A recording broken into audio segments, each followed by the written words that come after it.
All right. Well, good afternoon or good morning, depending on where you are dialing in from today. My name is Tom Dufour, CEO of Big Sky Franchise Team, and this is a continuation of our series called Navigating the Coronavirus Economy. We are already on episode, I think, 43 here, which is just incredible. So we're coming up on a year, which is remarkable to think. And today's topic is one that is always timely, which as it relates to real estate, site selection, different things oriented, commercial real estate, I should say specifically. And today's guest that we have, Peter Morris, is going to give us some background on some things to be thinking about, looking out for, and he has a really unique perspective. And just to give you a little background on Peter, he's a recognized real estate expert, holds multiple advanced accreditations, and he's been doing this for more than 40 years in commercial real estate. He's the founder and CEO of Greenstead Consulting Group, an international consultancy with a mission of leveling the playing field for occupiers when dealing with their landlords. And that's something we're going to talk about today, is how he helps his firm and just things for you to be aware of when dealing with your landlord, not only for your space, but also for your franchisees as they're going through this. The company empowers businesses of all sizes to take control of their real estate leases through a unique advisory program, and he'll share a little bit about that later in the presentation. But Peter helps businesses save money and reduce risks associated with leasing space and managing their commercial real estate lease. He's a preferred real estate vendor for large companies such as Anytime Fitness and some mom and pops, locals that you've probably never heard of, and small companies like Roma's of San Francisco. He's personally leased over 5 million square feet of space and administered thousands of leases. As one client aptly said, "I know what I know, but Peter knows what the industry knows." He is a sought-after industry author, college lecturer, expert witness, commentator, and panelist. So he's an expert at this. He's been doing this a long time. But we're going to jump in, and this is going to be more of an interview style session today. So I would encourage you, as you're going through this and paying attention to our presentation, I would encourage you to please make sure you type some questions in the chat box if we don't get to your question. So we'll intermix it if it's relevant. Otherwise, we'll make sure we go through all of them before we end today. So, our time limit is until we're done or until Peter says, "I've got to go." So with that being said, Peter, I'd just like to at least turn things over to you to say hello and give a quick introduction, and we'll jump into a question or two just to get us started. Super, Tom. First and foremost, great to be with you today. And I know Big Sky Franchise Team does a lot of great things for franchisors in helping them build their business in a very effective manner. So you've done a great job of setting this up and giving an introduction. I mean, I couldn't do anything better, except the one thing I want to say is that I want you to keep in mind, everybody on the webinar today, keep in mind this: you don't get what you deserve, you get what you negotiate. So keep that in the back of your mind as we go through our conversation today. And as Tom said, if you have any questions, feel free to put them in the chat box, and I'll do my very best to answer them for you. Yeah, that's a great point, Peter. And one of the things, just so our audience knows too, that one of the reasons why I wanted Peter to come on, it's the first time I've spoken to a commercial real estate expert that really came at it from the mindset of the tenant, of the person who's leasing the space, not from the mindset of the person who's earning the commission as a broker, who's motivated for getting the commission, getting the deal done, not from the perspective of the landlord, where it's generally a one-sided relationship in most situations. It's just very one-sided. And I shared my woes for our own office space that we're in. So with Peter, when we first met, in saying, "Oh man, if we had known one another back then, I probably would have been in a better situation." and not so much in terms of price, right? Your price per square foot or your whatever it is, the pricing and so on. It's more orienting around just terms within it and making sure that you're protected. So with that as a lead in here, just in the grand scheme of things, I'd love for you to talk about why leasing a space is a big deal. In doing what you do, right? Like I just said, can I just hire a commercial real estate broker or refer my franchisees to a commercial real estate broker and go in and do that? Talk to me why I shouldn't just do that. Well, first and foremost, you bring up a good point, and I forgot to mention it a little bit earlier. And that is, I am not a real estate broker. Let's start off with that. I am a real estate consultant. I stopped doing brokerage work many years ago, and I actually attack the whole process from wearing two different hats. I was the chief operating officer for a publicly traded real estate investment trust, so I was working on the landlord side, and now I advise occupiers or tenants of commercial space on how to level that playing field, because I can look at it from the landlord's perspective. And you have to understand that leasing is the foundation of many businesses that require a commercial location. So it is the basis. You got to go out and find the space and negotiate a lease. The realtor's role, if they're working for you, is actually while important, is very, very limited in scope. Their job is to find a suitable location and negotiate the basic business terms. And the basic business terms are: how big is the space? Where is the space? What is the basic rent? What are the additional rent charges, if there are additional rent charges? How long is the lease? And some other things that you deem important. And the key thing with that is that I just said what you deem important, because they only can do the things that you give them direction to do. So you've got to understand all the aspects of leasing and what it means for your business and how to best protect your business. So there's another aspect in this as well. As a tenant, you're leasing space in order to fulfill a function in order for you to do your business. Okay, so for an example, one of my clients is waxing the city. Well, they need to have space in order to provide their services to the consumer. Okay, that's the first part. So it's just a function. The main business is the personal services to their customers. On the other hand, the landlord, their only business is leasing space. That's their business. So as a result, they have an upper hand 9 times out of 10. Now, should you use the landlord's representative? Absolutely not, because they have a fiduciary responsibility to the landlord, not to you. So the other thing I'd like everyone to remember is that the landlord wants two things when leasing. The first one is to maximize the revenues, obviously. And the second one is to put as much of their business risk as possible onto the tenant. So they don't want any risk. They want to abdicate all risk and push it down onto the tenant. Well, you can see that there's two big problems with that. Number one is you want to minimize your costs, right? And you really don't want any of the landlord's liability and risks. And more importantly, if you've got liability and risk in your business, you want to voice that off to somebody else, namely the landlord. For an example, if your business changes or if COVID comes along and you have to shut down, well, you want to be able to mitigate that risk and come to an agreement with the landlord on how you're going to deal with that. Finally, what I want to say on this particular point is that you should bear in mind that there are 5 really important parts to a commercial lease, and you need to understand all 5. The first one of those basic business terms that I mentioned before that your realtor is going to help you with. The second one is that the landlord will put in a few what we call landlord covenants, what the landlord agrees to do, because the lease is not only just getting the space, but it's also that business arrangement between the landlord and the tenant. So the landlord puts in the lease just a few things that they're going to do. However, the next part is all the things the tenant will do, and there'll be many, many, many tenant covenants. There's also a little section on defaults, and guess what? It only talks about tenant defaults, never talks about landlords being in default of the contract. And then finally, there's what we call work letters. The Work letters are who's building out the space, who's doing what in the space in order to get it ready.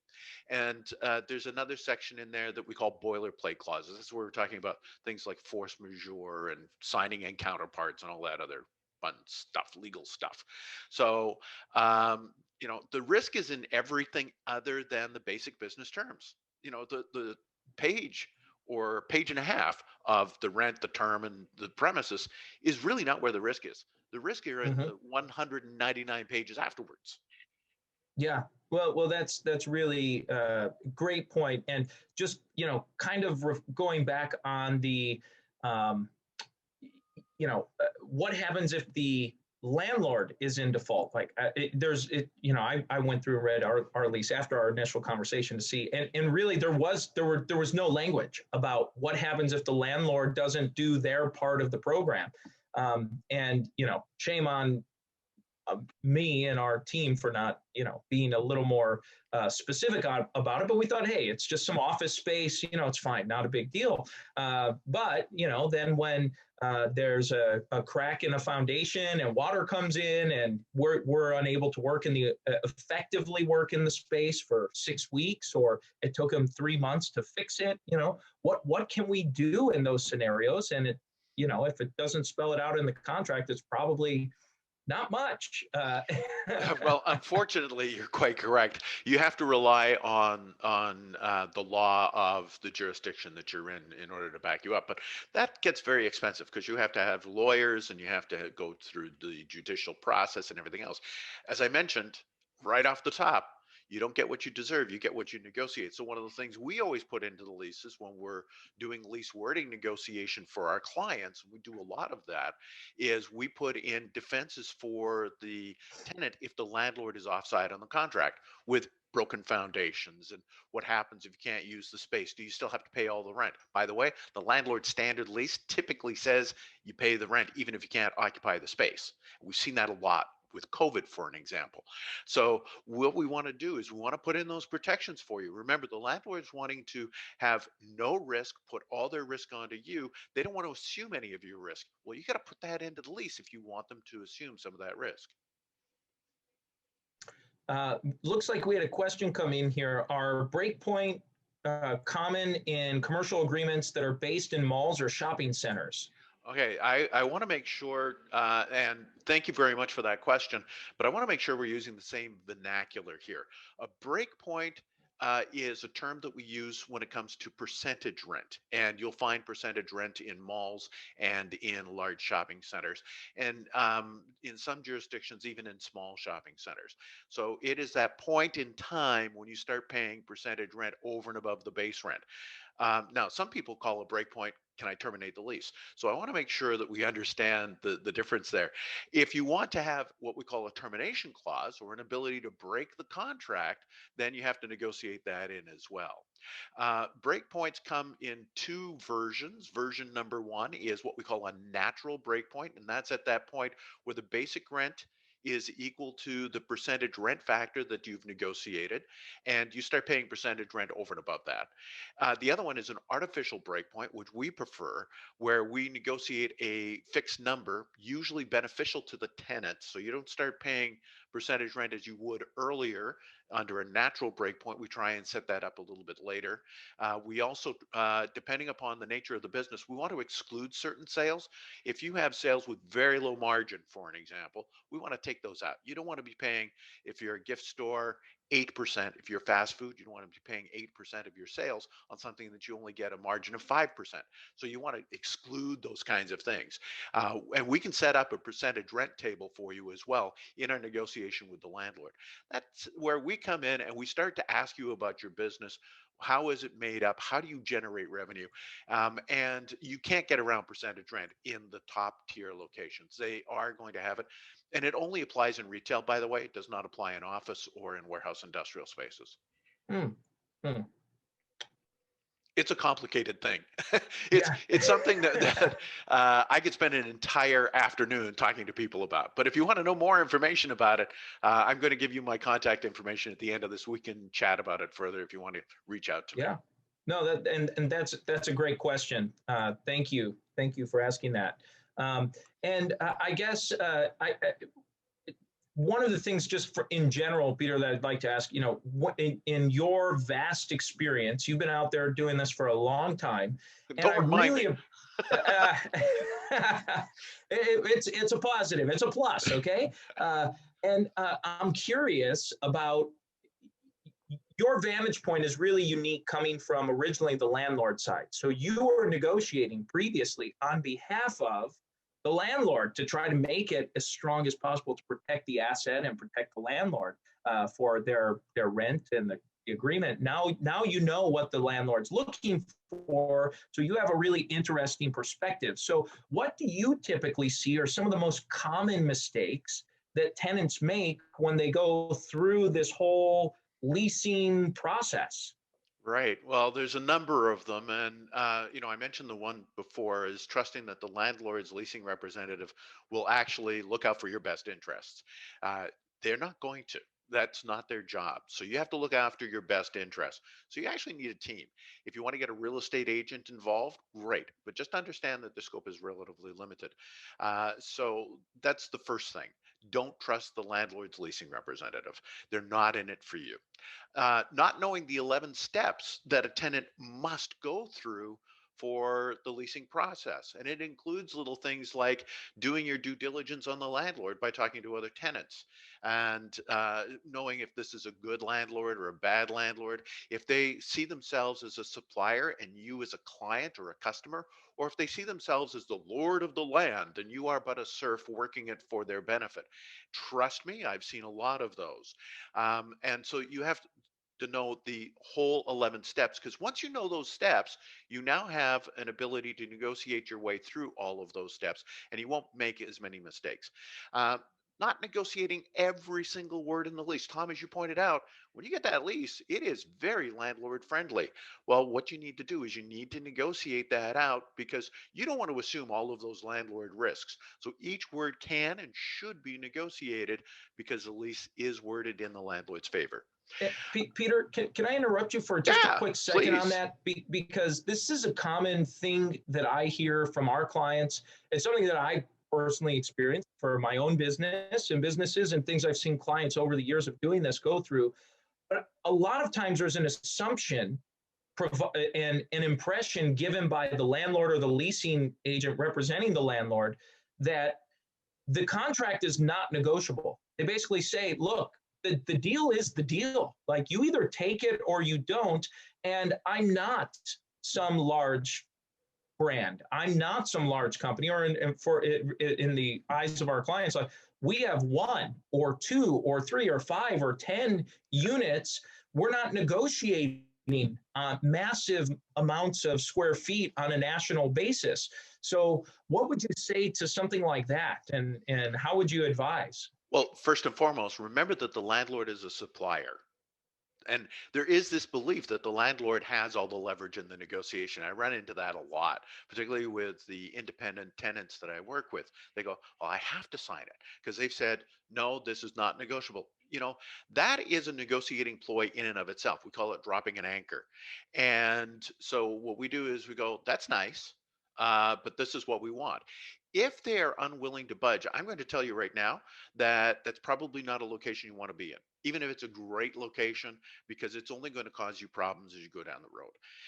What I find that is happens more often than not is this feeling that, okay, they're doing me a favor. No, they're not. They're a supplier just like any other supplier. And so, if you run into someone that says, "No, this is our deal. You have to sign this standard lease," say, "Well, I'm going to just take a look at it and I'll give you some changes that I think are important." Landlords will do that. Now, the nice thing is COVID. What we're seeing with COVID is that unfortunately, a lot of businesses are going under. That means that landlords have a lot of space, and landlords are going to want to fill that space. So we've moved from a landlord bias to a tenant bias in lease negotiations. We're seeing shorter terms. We're seeing landlords offering more in incentives. We're seeing them being far more open in negotiating lease clauses. So we're seeing that has all changed because they want to lease up their space. Interesting. Well, thank you for sharing that. And yeah, I think that's a point well taken. I guess as a and I know I'm kind of getting into the thick of some of this stuff, but it's just a common situation. And I guess and I'll jump back to some of the other common mistakes that you were kind of going through. I'm sure you have a few others that you'd like to talk about, but I'm just curious from a franchisor's perspective. Um, or even just if I'm opening up an additional company-owned location, what if my location or my franchise is very dependent on let's say a class A, or a type, a very specific property type. It's got to be with this high foot traffic. There's only so many spaces or areas that have the density or the high foot traffic that I'm looking for. What would you say to something like that? I would still go forward and say, as part of the leasing process, one of the things that we tell people is, as you go into the negotiation, there are two forms of value that is traded within the negotiation. One is during the negotiation itself, it's the give and take. That's trading value there, right? That's the actual negotiation part. But the other one, which is probably even more important, is setting up how valuable you are to the landlord and setting that up at the very beginning of the negotiation. Let me give you an example. And I'll use a hypothetical example here. Who do you think is more valuable to a landlord, Starbucks or Carl's Coffee Incorporated last Tuesday? Well, I would imagine Starbucks is far more valuable. Yeah, but if Carl's Coffee has a really great coffee, and has a very loyal following, they may be more valuable. All Carl's has to do is position themselves as being better versus a Starbucks. And the same thing can apply to anybody else. I'll give you an example Mm. with one of my clients, Anytime Fitness. And Tom, I know you've worked with them before in the past as well. So I'm not Hmm. telling any stories out of class here. But at Anytime Fitness, the franchisees end up entering into the lease themselves. The franchisor does not. And so what was happening is that the franchisee would go in to the landlord and go, Mr. Landlord or Mrs. Landlord, I am a franchisee of Anytime Fitness. Would you please lease me some space? Please, pretty please, please. And then they would give them the lease and they'd sign it off without making any changes on it. And what we wanted to do is we wanted to change that conversation. So in changing that conversation, it's like, no, we're part of Anytime Fitness. Anytime Fitness has 2,800 locations in North America, over 3 million members, and each one of those members is not locked into a particular club's location. They can go to any club whatsoever. Each member spends about 45 minutes to an hour and a half time, and they visit 3.5 times every week. Look at the footfall you're going to get that will benefit your juice bar, your apparel store, your coffee shop, Carl's Coffee, all these other things. So we change that dynamic. What you want to do in that 11-step leasing process is set up that dynamic at the very beginning. Interesting. Okay, so I'm thinking then if we've got, let's say I have one location, it's doing very well. Now I'm franchising. Okay, this is a very Yep. common scenario for our clients. It's doing well. I've got let's just say a retail, a bakery of, or some, something like that we're operating. And I've been operating for many years. I've got a great local following and in client base. So it sounds like what you're saying then is to capture all of the positives out of the business, revenue, number of customers Yeah. coming in, foot traffic that you are pulling into that space. I mean, I guess how else would you suggest someone to maybe go about taking that bakery to sound really good? I'll give you a prime thing to say. Okay. And this Okay. is free of charge. Okay. Prime thing to say. I had a client, I was working on the landlord side. Okay. And my client said, look, I don't want any plastic chairs. And I said, well, what do you mean by that? And he said, well, look, if I have the same tenant that you will find 2 blocks over and 4 blocks that way and 3 blocks that way, what is the unique benefit of the customer coming to me? So if you have a one-off bakery, you can really talk about your independence and you're not replicated anywhere else. And this is what makes your bakery stand out from everybody else. This is what you're known for.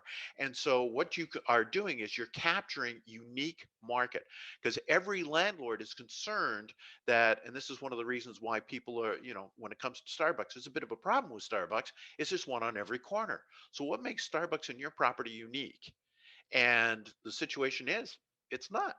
So if I had an artisanal coffee roaster, on the other hand, that is something that I can build upon and have many of in my shopping center if I'm the landlord. And independents actually have a lot of weight to provide that character. What we're seeing, particularly in retail, not so much in office, and certainly not in warehouse, but in retail, we're looking for experiential. So if you can give a new experience that isn't on every street corner, guess what? You're valuable to the landlord. Interesting. Okay, great. So we're focusing on those unique attributes for, our audience here that's tuning in, focus on being unique, different, not on every street corner. Focus on, how those are pluses, not minuses. Don't view yourself as because you're not, I like that phrase, plastic, or viewed as that way, right? Where it is, once you reach a certain size, right? So the messaging today as an emerging brand and a growing brand is, hey, we are unique, we're different. Here are all of the pluses you get. And then as you get larger, you say, well, look, we draw the foot traffic, right? Now you'd switch to the pitch that Starbucks or a McDonald's or what have you presents to their when they're negotiating or going through things, right? You got it. This is the way that we position those things.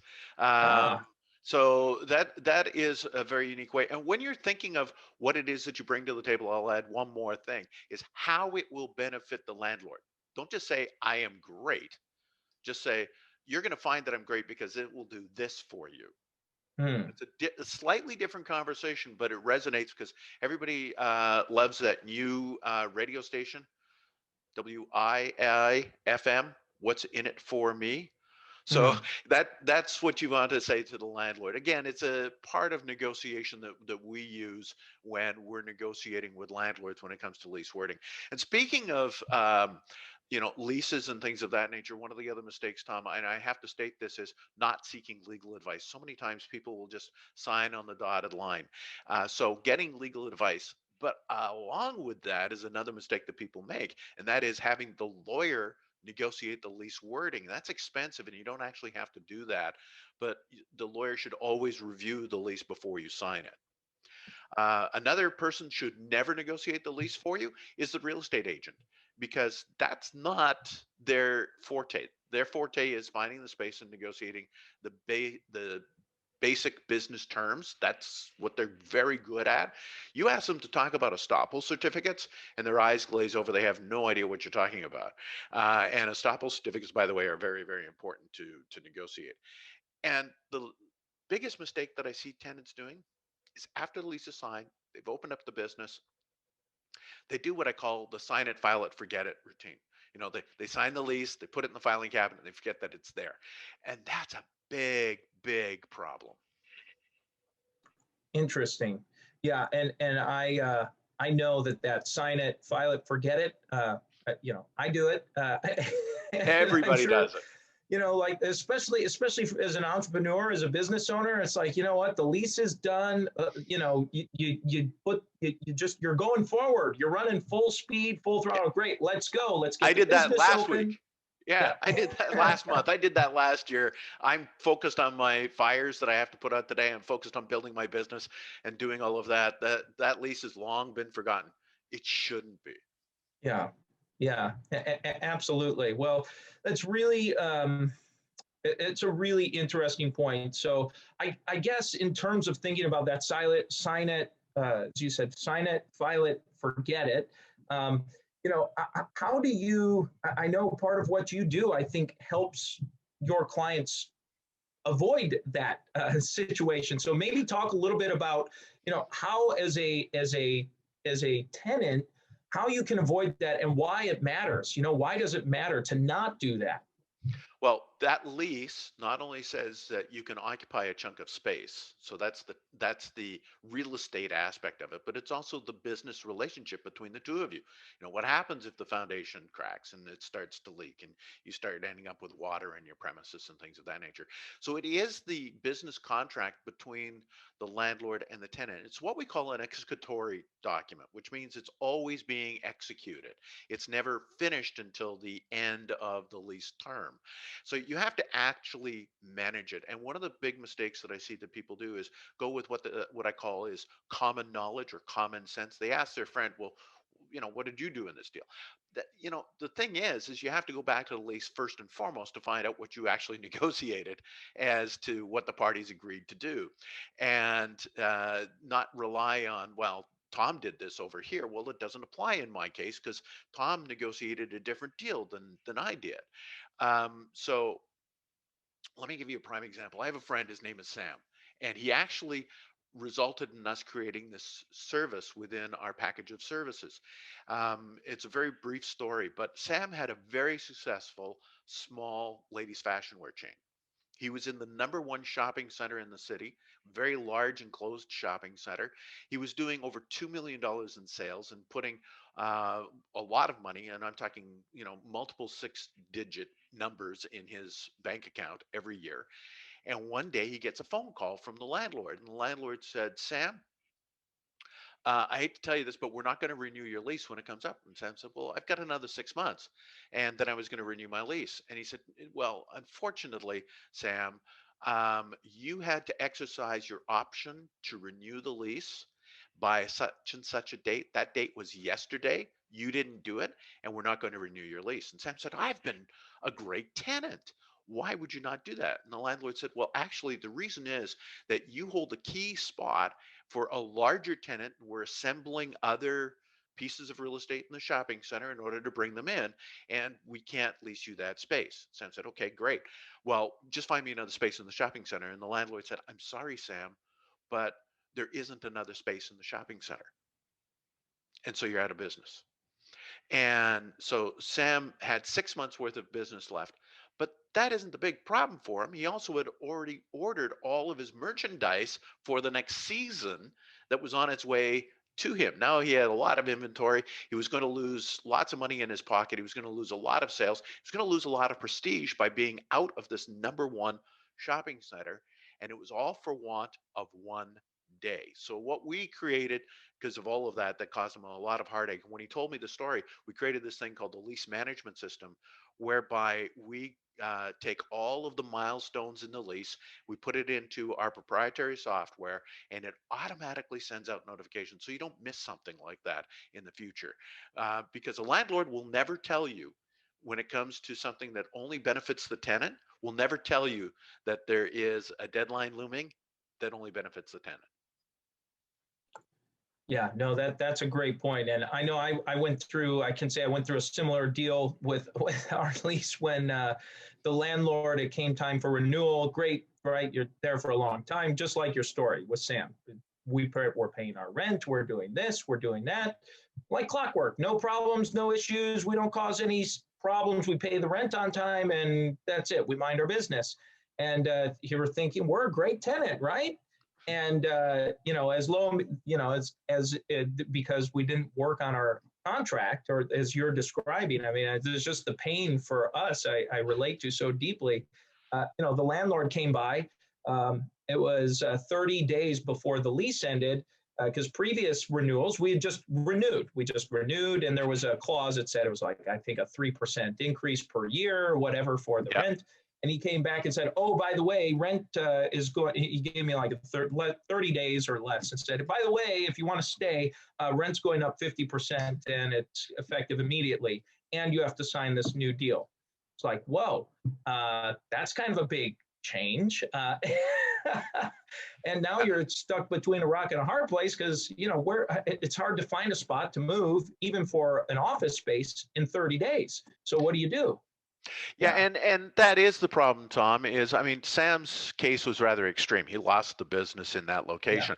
But it might just be that it is that the landlord now has all the leverage, forces a bad lease on you, forces a 50% increase. By the way, I've heard of 200% increases as a result of all of this. And so again, remember, the landlord's looking out for its own best interest. So you don't want to miss those kinds of things. Yeah. Yeah, no, yeah, it's a great advice. So I guess in terms of, when you were describing some of the things that you help your clients work with, what kind of clients do you work with? And, I guess, and tell us about this unique service or product that you're offering with the reminders and how you work with franchise companies. Yeah, there's a couple of different answers that I want to give you. Number one is for the occupier or the actual franchisee. The most basic level, we do provide that lease management subscription that alerts you to these milestones that are very, very important. So you never forget that important date, as Sam did. We also will retain an electronic copy of the lease because that's what we work from to set up these reminders. And we keep that. So if disaster ever occurs for you, and let's say your paper copy of the lease goes up in flames or a flood, then you've always got that backup. And that subscription also allows you to access all of our other services, such as our advisory services. You're entering into a new lease. We do this a lot. We also provide that lease wording negotiation that I mentioned before, where we'll actually look after your interests. And so you come up with a letter of intent or an offer to lease, and you get the landlord's lease. We'll rip that apart and we will put it back together again with our suggested changes. You have to approve them all, obviously, as the tenant. And then we want you to give it to your lawyer to give their blessing to it on the legalese. And then, so we do that, and it's a lot cheaper than having a lawyer do it. Now, on the other side, for franchisors, we provide all of those services as well, but we also help the franchisor and guide them through structuring their real estate relationship with the franchisees and with the landlords. I'll give you two quick examples. Some franchisors prefer to secure get my mouth to work here, prefer to secure the franchisee and then assist the franchisee in finding the real estate. Okay, that's one way of doing it. Others will prefer to be what we call real estate forward. They'll find the real estate, really good real estate, and make the deal subject to them finding a franchisee within a certain time frame. So again, we'll help manage that interaction between the franchisor, the franchisee, the real estate agents, and the landlord in both of those cases. So those are just some of the things that we do. We have a complete list of what we do on our website, which I'll talk about in a few minutes before we sign off here. But I also noticed, I don't know if you saw this, Tom, but there was another question about term of lease, and I want to address that.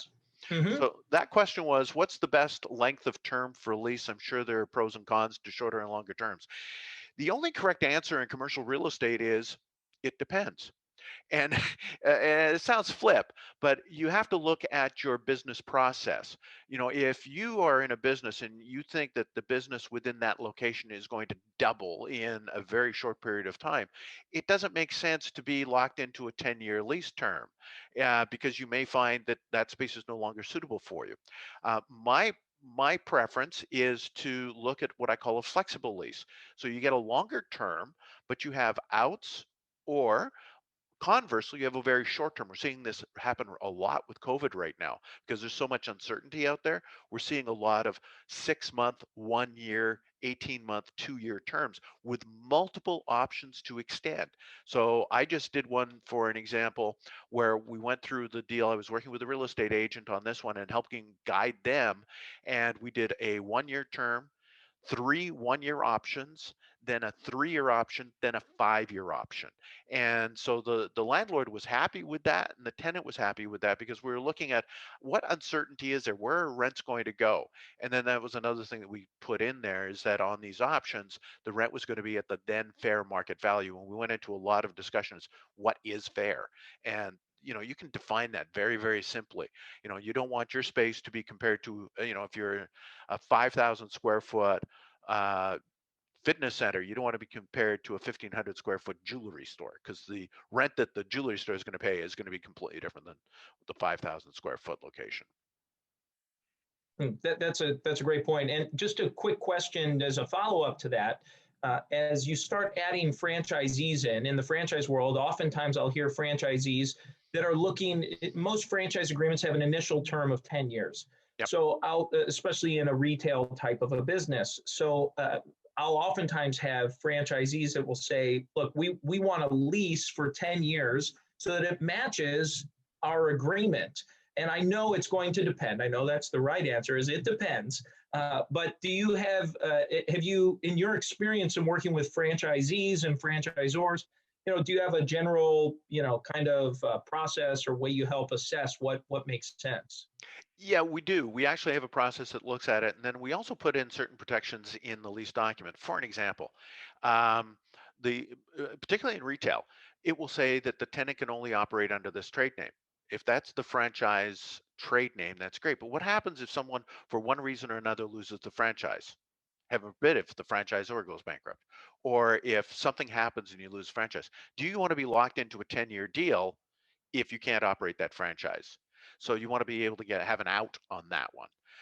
From a franchisor's standpoint, if you've got a really good location and your franchisee just isn't cutting it and it goes into default, but you know that the right franchisee could really make that location sing, how can you get your hands on that lease without disrupting and having to pay through the nose and giving all the leverage to the landlord, or potentially losing it? So we put in what we call the franchisor's reversionary clause, which means if the franchisee goes into default, the franchisor has first kick at the cat to look at that location, decide whether or not it wants that location, and if it does, then the lease is automatically assigned to the franchisor, and then the franchisor can assign it back to a franchisee. So yeah, we look at what is the best, but the most important thing that we try and strive for is that flexibility, so that people can move in and out of the lease as the need arises. Interesting. Well, and give us an idea here, Peter. I'm sure folks are maybe wondering, okay, well, how do we, I like what you're saying. I'd like more for maybe my business. How does this work for you? How do you work with your clients? Do you have specific kind of clientele you work with? Can you give an idea of like how your fees are structured for folks if they're Sure. just interested in learning some more? Sure, you bet. So we work with independent tenants. Our mission is to level that playing field for the occupier. So I don't care if it's a one-off location or if it's an Anytime Fitness with 2,800 locations. We work with all sizes of business. So let me give you kind of a rundown on your investment in our service to protect your interests, okay? And so we try to make it as affordable as possible with the idea that it's going to be an independent small business. Okay, so the same pricing applies to a small business as it does to a really large business. And so for our lease management subscription, it's $149 US per year, not per month. And then there's a one-time setup fee of $100. That's it. Hmm. And then it's subscription. Wow. So if you want to do it the next year, it's another $149. You don't have to pay the setup fee. Following year after that, $149. And that allows you to get all of our other services. Our advisory service, really simple. It's a la carte. If you have something that you want us to look at, let's say you get an estoppel certificate, you want us to look at that, really simple, $260 US per hour, period. Hmm. And you don't have to engage us. I want you to think of us as your outsourced in-house real estate department, the same kind of thing that a McDonald's has, or a major corporation like Boeing Aircraft. They all have in-house real estate departments that look after their single largest expense. If you were to look at it, your real estate can amount to maybe millions of dollars over a lease term. So, we'll do that for you. But you don't have to hire us on a retainer. You don't have to pay someone a salary. You don't have to put a computer in or have office space or anything like that. We just take care of it for you. Now, if you want us to do lease wording negotiation, I almost give this away. It's $100 per page of lease. What that includes is we'll review the lease that you originally get, we'll mark it up, we'll chat with you about it, tell you why we're marking it up, we'll negotiate that on behalf of you with the landlord, and it may take 2, 3, 4, sometimes even 5 times to go through 5 iterations. We'll do that final uh, execution copy, if you will, so you can give it to your lawyer to get the blessing on it. Once your lawyer gives it the blessing, then we'll send it off to the landlord. We'll shepherd it through the process to make sure that it comes back. If you want us to manage that for you afterwards, we go back to our lease management subscription, and we'll do Hmm. that for you. Wow. Wow.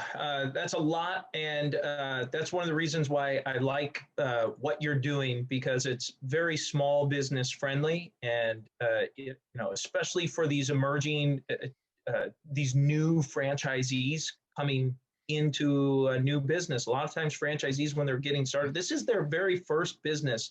They don't know where to start, where to turn. Things are expensive when you're opening up a new, whatever it might be, restaurant or retail, or even a commercial, even a warehouse space, if you're getting into some kind of a trades franchise that you might be buying into.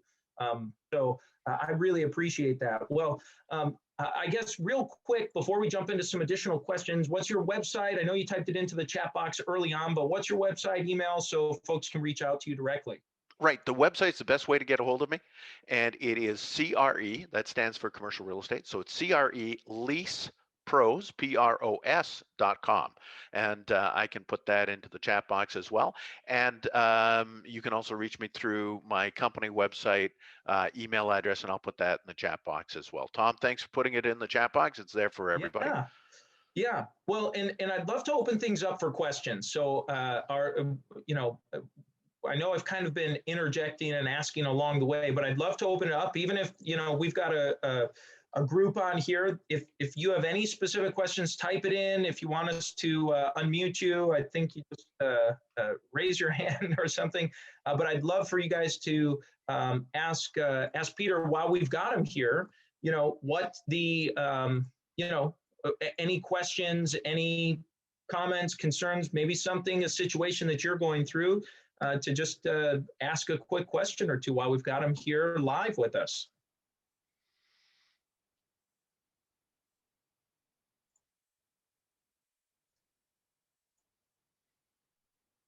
We can wait a minute or two if you're typing in the box or you're not sure, or if you're just hoping someone else does. There is no such thing as a silly question. That's, the only silly question, or sometimes people say, I've got a stupid question. The only silly question or stupid question is the one that never gets asked. And I'm here to answer any question that you might have about your lease in general. Unfortunately, I can't go into specifics because I'd have to actually look at your lease to advise you. And by the way, I'm not a lawyer, so I can't give you any legal advice. So this is just information only. Yeah, it looks like, Jim, you've got a question there?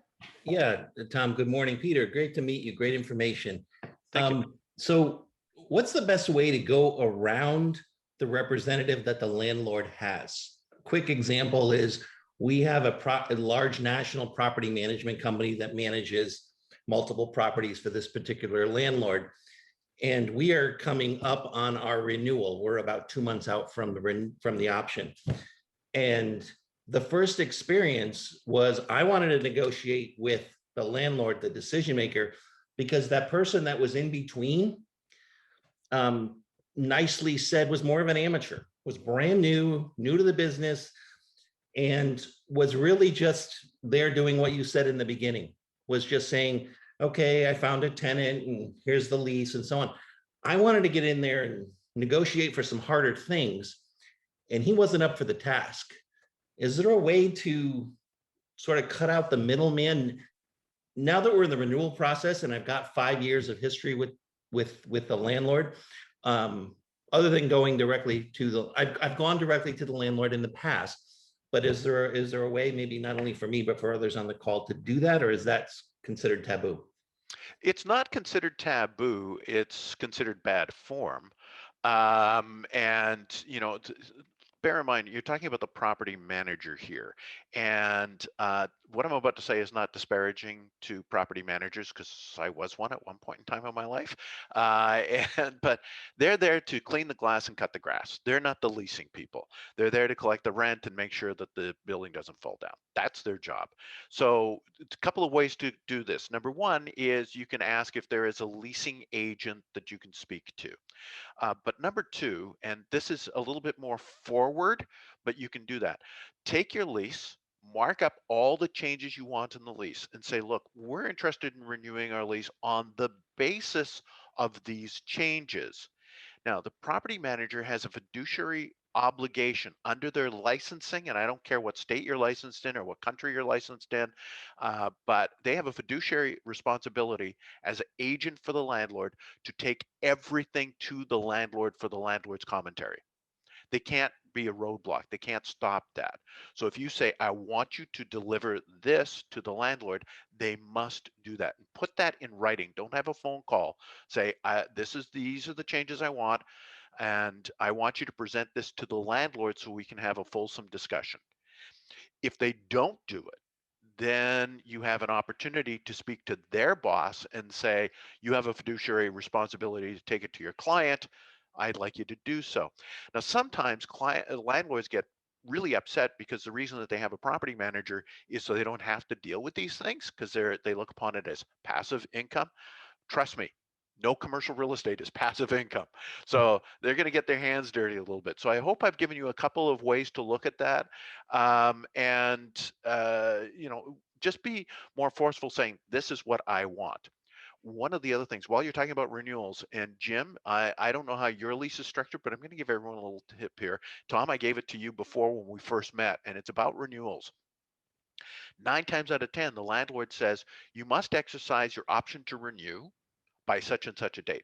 And if you haven't already pre-negotiated those rates, and if it's going to be at what we call fair market rent, then what happens is you have to exercise your option, then discuss rent. Well, you're already locked into the option, so the landlord has all the leverage because you're contractually now obligated. You can't take it back. What I do is, if we're doing a fair market rent, is I set it up that 30 days prior or 60 days prior to the exercise deadline, we're going to discuss about what is fair market rent. And if we agree on that, then I'll negotiate, or then I'll exercise my option. So important to know.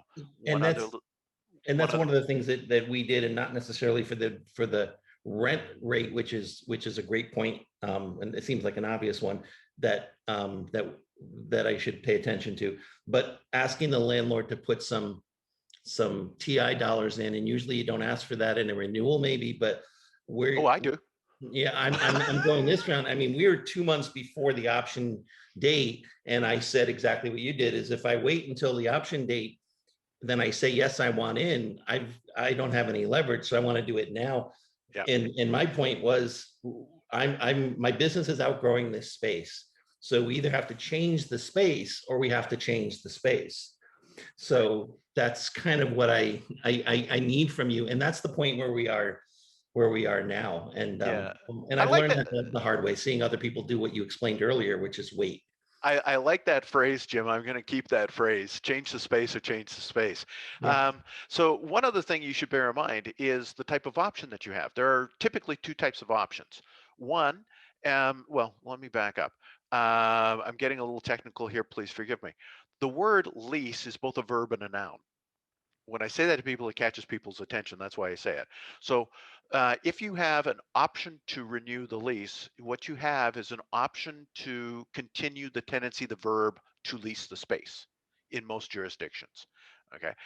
An extension means you're going to extend the lease, the noun, the contract. So if you have an option to renew, it opens up the whole lease, and you can have that whole discussion about the lease. If you have an option to extend the current lease, then that's the same thing that you negotiated at the very beginning. Landlords like that when it comes to independent or small franchises, because they feel that they have the leverage, and most people just do sign it, file it, forget it. They haven't negotiated it. So they continue that very powerful point. But to your point, Jim, you've been there for 5 years. You now have a track record with them. You now can get rid of maybe a guarantee that you put on the lease. Maybe you can limit that guarantee if you've put a guarantee on that lease. So there's all kinds of other things that you can do. Watch the wording in the contract. It's very, very important. And again, this is where we come in to advise you. I wrote down your website. Thank you. Oh, you're more than welcome, sir. Great questions, Jim. Thank you. Thanks, Tom. Yeah. Any other questions here? I haven't seen anything pop up in the chat box. Again, we've got a fairly tight group here of live attendees for us. So, feel free, just raise your hand or say, hey, unmute me, and I'll go ahead and click the button to unmute you if you want to ask your question directly as well. And as Tom knows, I'm terrible at this. I give away a lot of information that I should be charging for. I've done it today. And, if you work with me, that's one of the things I do is I probably give out a lot more than I should. So if you have any questions, hey, it's free advice. You're saving $260 an hour. That's right. The value of the webinar and the live events, right?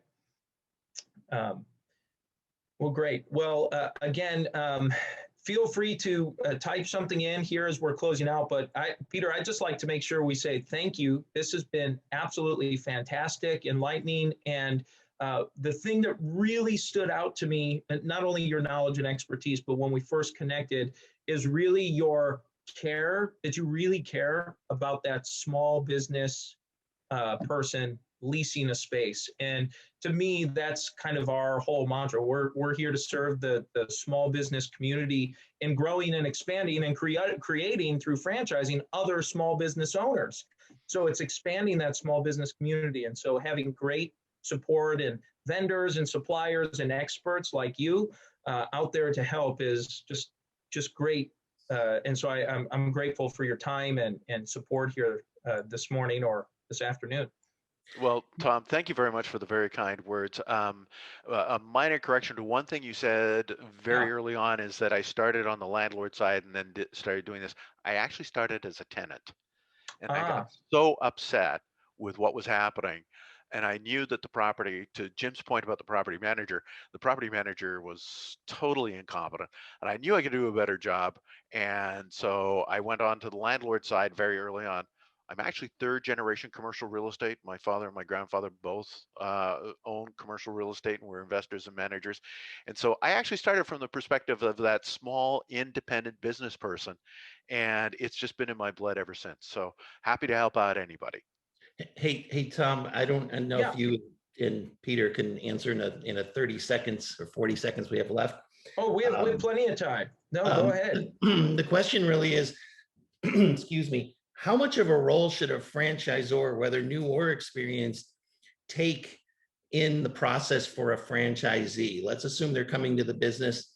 They know their product, but they don't know the business, which is why they're franchising. And they never negotiated a lease before. Does the franchisor have a role? Does the franchisor have an obligation to stay silent, even if they see it going sideways? What's the franchisor's role in this? I think there's two answers to this. One, Tom's more qualified to answer than I am. I would say first and foremost, it's within the franchise document. But I think from a franchisor's standpoint, you have to protect the brand. So if you see that a location is going sideways, and I know this from working with a lot of franchisors, the first thing franchisors say to me is, we can't have a lot of our locations close because the perception of our franchise is that it doesn't work. And you don't want to see that happen. But to what obligation do they have to intervene? It comes down to two things. What is in the franchise agreement as to what support they give you? Is it hands-on? And number two is what is in the lease? Can they intervene and become the tenant? Can they provide some benefit to it? Are they a guarantor? Do they have liability under the lease? So those are some other things that, from a real estate perspective, that I would look at. A franchisor, and Jim, I don't know if you're a franchisor or a franchisee. We are going to be a franchisor. We just signed with Tom just in the last 6 months, and we're starting the process. Okay, so from a franchisor standpoint, you want to play the middle ground to some degree, because you don't want the franchisee to come back and say, you cut me a bad deal. You can advise on the lease, but if you're having your franchisee as the tenant, not the franchisor, and I'll briefly talk about that as well. You don't want to be put in the position where someone can put the blame on you. Right. Mm-hmm. So you can provide an advisory service. You can engage people like me. One of my clients says, you're entering into the lease, everything else, but there are certain things we must have in the lease. Therefore, we will look at the lease and we must approve the lease. We're not going to approve the business terms. That's up to you. we're going to approve things that we think are important to protect your interests and to protect our interests as the franchisor. For an example, as a franchisor, you want to be able to take over that space, as I mentioned, with the franchisor's reversionary clause, and kick the franchisee out. But let's also talk about how you want to structure your lease deals. Either the franchisee is the tenant, or the franchisor is a tenant and the franchisee is a subtenant.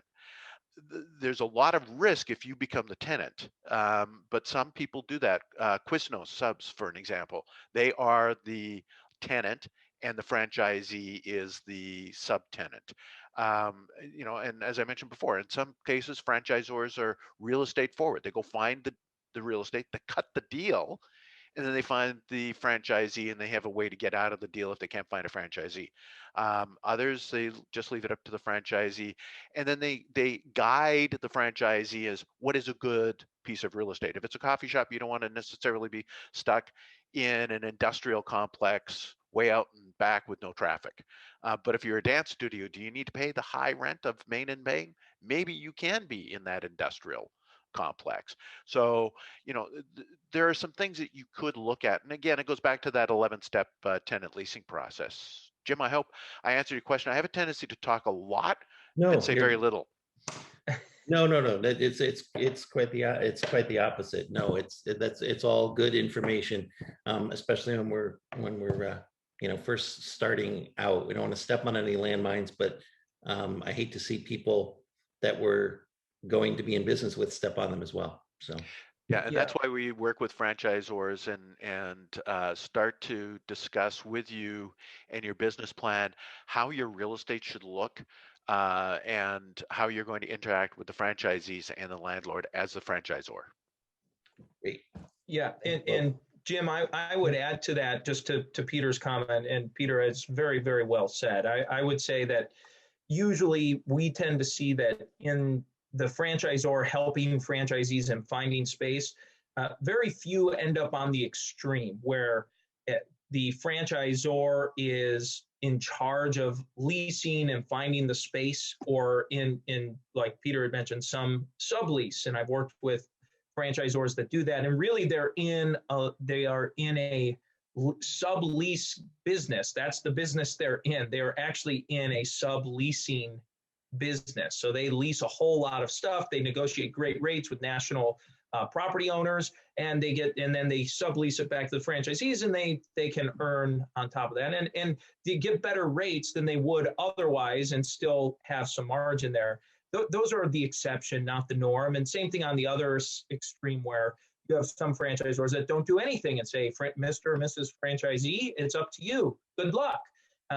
Very, very few do anything like that. Most are in the middle, and it's this middle area that's a little kind of squishy sometimes to say, what are we doing? What aren't we doing? The franchisor doesn't want to be, to Peter's point, one of the fears for a franchisor, which has happened, is that liability that comes along, where you say if the franchisee needs to lease location A or location B, whichever one is chosen, well, then if it doesn't work out, is it the franchisor's fault for doing so?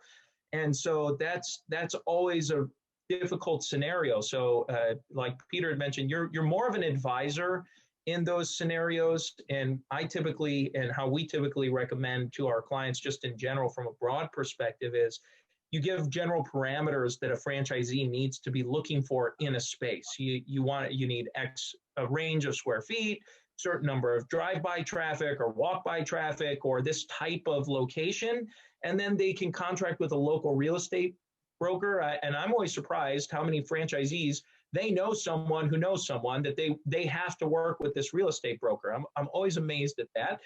It's no different than residential real estate. Someone always knows a real estate agent. And so same thing seems to be true. Now, there are national groups, and Jim, we have folks we refer out that specialize in like national brokerage in that regard. But the franchisee goes out, they find maybe 5 or 10 different spots that fit that criteria. And they kind of narrow it down and say, well, I like this one, I like that one. And once they kind of narrow that list down, that's when you might go out or do a screen share, video share, or someone on your staff would actually go to those remaining 4 or 5 spots and say, yeah, you know what, I like these 3 over here. They all seem like a good fit. Now that's when you say, okay, now you start the negotiation process. You bring a group in like Peter's team to help with lease negotiation and so on, to go through that. That's how we generally recommend it. So it's you're part of the mix, because to your point, you don't want them, if you don't want them to pick a location that just is wrong. It's like, well, we don't approve this space. It doesn't meet our requirements. But these other 3 or 4, they generally fit in with what we're looking for. Now it's time for you to kind of really dig in and research on that. Sound advice, Tom. And the one thing I would add is you made a point about using a brokerage, and you have a relationship with a national brokerage house or 2, but make sure that they have a representative that knows the local area as well, because the local area knowledge is important. My company, the one reason we don't do brokerage, although we're affiliated with an international brokerage firm as well, it's one of our business partners.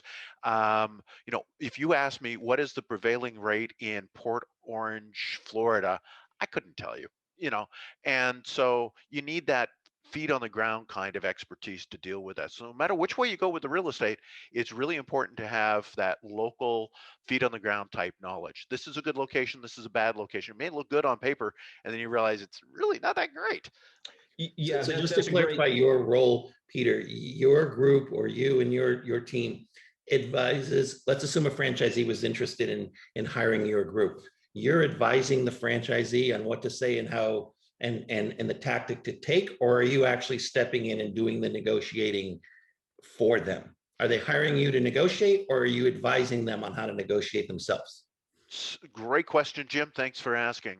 So other than the basic business terms, which you should have a real estate agent do, and that is the space, the location, the size, the basic rent, because they have that knowledge. Beyond that, all the risk in the lease is in all the other pages. And so we actually negotiate that with the landlord. And so we don't advise, we advise them as we go through the negotiation. We tell them why we're doing this. Actually, I'm trying to put myself out of work every single time I do this. Our mantra is to level that playing field.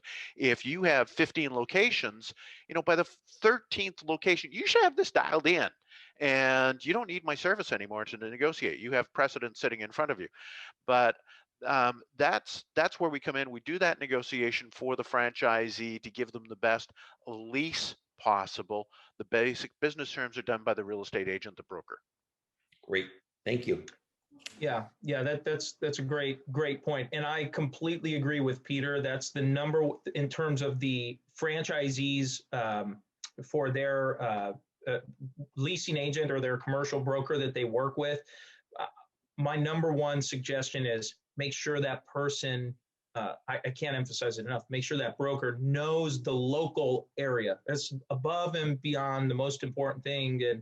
And as you guys all know, that some brokers specialize in like these 2 or 3 suburban markets, or these 2 or 3 communities within a big city. Like they know, and emphasizing that to your franchisee, I've seen it play out where a local commercial broker really knew the space and said, hey, this spot here is up and coming. I know that the area you're looking at is hot today, but I can tell you all the trends are in this zone right over here, not far away, and it doesn't look like it today, but in 3 years it's going to be.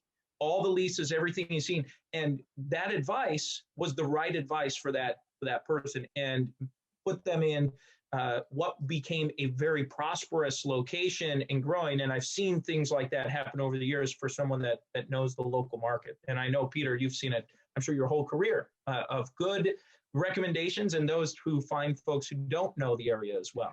Yeah, just bear in mind, anyone you hire, here's the question that I would ask them is, are you accountable to me, or are you accountable to the commission check? Because unfortunately, all real estate agents are commission based. So if they eat what they kill. I know this because I was with Colliers International for 12 years as a broker. And so consequently, you want to look at people that really want to understand and help you, and not just look at it as a one-time deal, because in 5 years or 10 years, I may not even be in the business anymore. So you really want to understand and really go through that interview process. If you don't like the first one, trust me, there's another commercial real estate agent out there. Great. Great. Well, great questions. Jim, thank you very much. Great questions. Peter, great information. Do we have other questions here for Peter while we have him?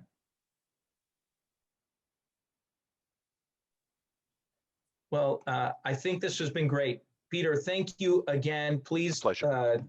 Please take a look at his website, creleasepros.com. You can email him in the chat here as well for follow-up for your specific scenario. And Peter, so grateful for this, and we will have this available as a replay. So if you saw this and you want to share it with someone on your team, or you're not quite sure, we should have it available for a replay by Monday of next week.